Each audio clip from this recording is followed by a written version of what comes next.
বাংলাদেশের প্রত্যেকটি কর্নারে ক্রন্দনরত সমগ্র বাংলাদেশের নাগরিক, আজ বাংলাদেশের শিক্ষা প্রতিষ্ঠান থেকে শুরু করে, আজ বাংলাদেশের ধর্মীয় উপাসনালয় থেকে শুরু করে, আজ বাংলাদেশের বিভিন্ন রাজনৈতিক দলের নেতাকর্মী থেকে শুরু করে, সামাজিক সংগঠন থেকে শুরু করে সমগ্র জায়গায় মনে হচ্ছে যেন একটি পরাধীনতার শৃঙ্খলে আবদ্ধ হয়ে গিয়েছে। প্রিয় মাতৃভূমি বাংলাদেশ, এই বাংলাদেশটি কি বাংলাদেশের অবৈধ সরকার শেখ হাসিনার, আওয়ামী লীগের, কিংবা বাংলাদেশে যারা রাজনৈতিক দল হিসাবে বিভিন্ন জায়গায় রাজনীতি করছে তাদের, নাকি আপনার, আমার, আমাদের?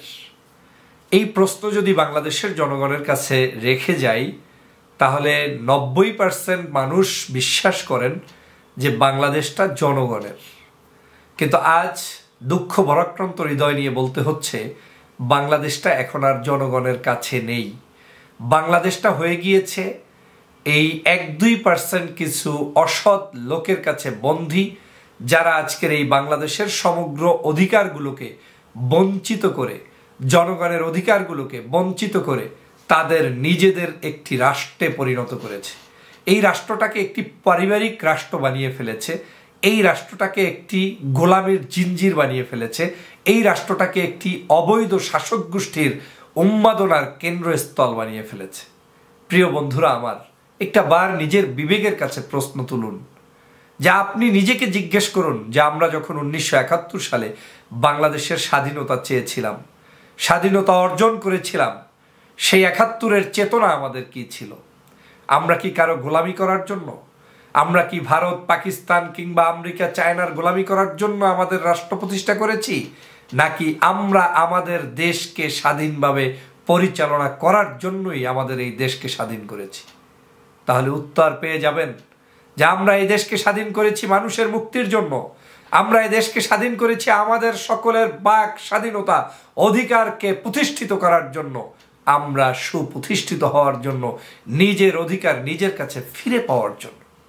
কিন্তু আজ বাংলাদেশের প্রত্যেকটি কর্নারে ক্রন্দনরত সমগ্র বাংলাদেশের নাগরিক, আজ বাংলাদেশের শিক্ষা প্রতিষ্ঠান থেকে শুরু করে, আজ বাংলাদেশের ধর্মীয় উপাসনালয় থেকে শুরু করে, আজ বাংলাদেশের বিভিন্ন রাজনৈতিক দলের নেতাকর্মী থেকে শুরু করে, সামাজিক সংগঠন থেকে শুরু করে সমগ্র জায়গায় মনে হচ্ছে যেন একটি পরাধীনতার শৃঙ্খলে আবদ্ধ হয়ে গিয়েছে। আজ বাংলাদেশটা পাকিস্তান থেকে মুক্ত হয়ে আরেকটি রাষ্ট্র ভারতের করদ রাজ্যে পরিণত হয়েছে।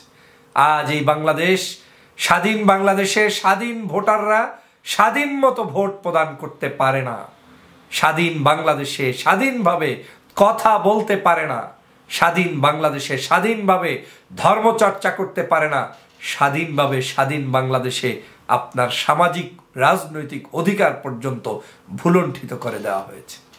তাহলে সেই বাংলাদেশ আর আপনার আমার সেই স্বাধীনতার বাংলাদেশ এক নয়।